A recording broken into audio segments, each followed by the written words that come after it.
प्राचीन काल में एक लड़की का जन्म राक्षस कुल में हुआ, जिसका नाम वृंदा था। दैत्यराज कालनेमी जैसे राक्षस परिवार में पैदा होने के बाद भी वृंदा भगवान विष्णु की पूजा करती थी। जब वृंदा बड़ी हुई तो उसकी शादी जलंधर नामक दैत्य से हो गई। जलंधर काफी शक्तिशाली राक्षस था, जिसका जन्म भगवान शिव के तेज के कारण समुद्र से हुआ था। बलवान होने के कारण जलंधर को दैत्यों का राजा बनाया गया। वृंदा से शादी करने के बाद जलंधर की शक्ति और पराक्रम बढ़ता ही गया। उसे किसी भी तरह से हराना मुश्किल था। जलंधर के बढ़ते अहंकार व आतंक से सभी देवता परेशान थे। जलंधर की बढ़ती ताकत के पीछे उसकी पत्नी वृंदा की विष्णु भक्ति और सतीत्व था। होते होते जलंधर अपनी शक्ति और अहंकार में चूर होकर स्वर्ग की देवियों पर काबू पाने की कोशिश करने लगा। इसी दौरान एक बार उसने माता लक्ष्मी को पाने का प्रयास किया, परंतु समुद्र से जन्म लेने के कारण माता लक्ष्मी ने उसे अपना भाई बना लिया। फिर उसकी नज़र माता पार्वती पर गई और उन्हें पाने के लिए जलंधर ने मायाजाल बनाया।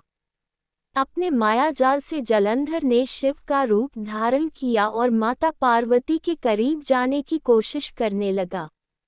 उसी वक्त मां पार्वती ने उसे पहचान लिया और जब तक जलंधर कुछ समझ पाता वो अदृश्य हो गई।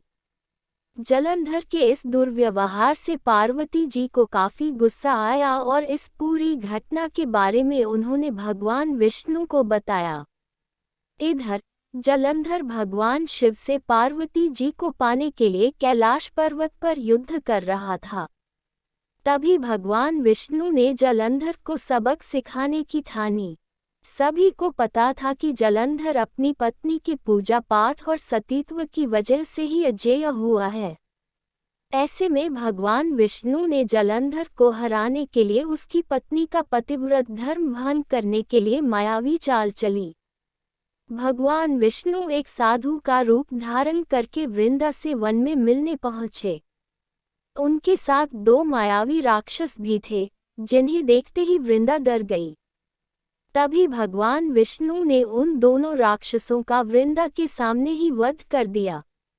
वृंदा ये देख समझ गई ये कोई आम व्यक्ति नहीं है। उसी पल वृंदा ने साधु से अपने पति के बारे में पूछा।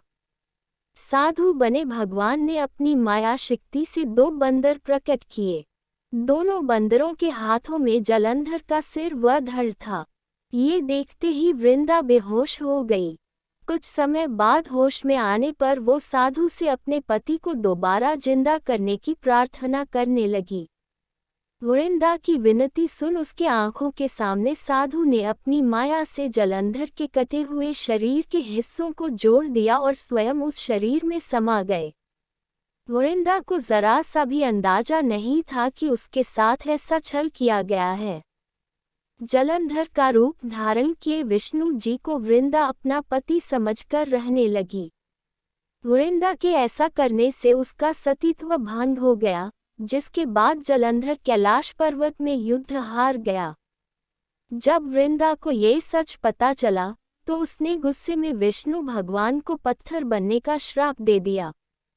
इस घटना के बाद वृंदा स्वयं सती हो गई। जिस स्थान पर वह भस्म हुई वहां तुलसी का पौधा प्रकट हुआ। विष्णु भगवान वृंदा की पति भक्ति से प्रसन्न हुए और उन्होंने कहा, हे वृंदा, तुम्हारी पति भक्ति देखने के बाद तुम मुझे प्रिय लगने लगी हो। अब सदैव तुम मेरे साथ तुलसी के रूप में रहोगी। तुम्हारे तुलसी रूप का जो भी व्यक्ति मेरे शालिग्राम के साथ विवाह कराएगा उसे 1000 गुना यश व पुण्य प्राप्त होगा। जिस भी मनुष्य के घर तुलसी का वास होगा उस घर में कभी भी असमय यमदूत नहीं आएंगे। आगे भगवान ने कहा, तुलसी के पौधे की पूजा करने वालों को गंगा व नर्मदा में स्नान करने के बराबर पुण्य प्राप्त होगा। संसार में चाहे कोई भी मनुष्य कितना भी दुष्ट क्यों न हो, कितने भी पाप क्यों न किए हों, मृत्यु के दौरान उसके मुंह में तुलसी और गंगा जल अवश्य दिया जाएगा। इससे वह अपने पापों से मुक्त होकर वैकुंठ धाम जाएगा।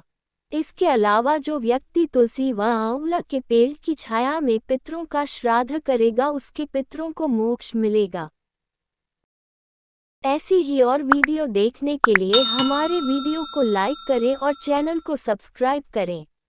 धन्यवाद।